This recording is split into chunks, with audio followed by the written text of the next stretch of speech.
Hello, আসসালামু আলাইকুম। ঈদ মুবারক সবাইকে। তো আমরা বর্তমানে ঈদের নামাজে যাই আর তো দেখতে রইব আপনারা। ওই দেখুন, তো আমরা ঈদগাহ, কত মানুষ ঈদগাহ।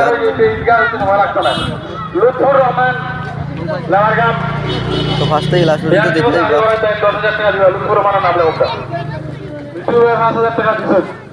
মোটামুটি আরো দিবার অফিসে যাই কোনো আওয়াজ আর না, অফিসেও যারা মানুষ এখানে চাইলেন তারা সব নিজেরা কি সামনে মানছে সেটা কি আমাদের হাতে কিছু মানুষের কাছে আমরা অনুরোধ করবো যে আপনারা سيئات أعمالنا من يهده الله فلا مضل له ومن يضلله فلا هادي له ونشهد أن لا إله إلا الله وحده لا شريك له ونشهد أن سيدنا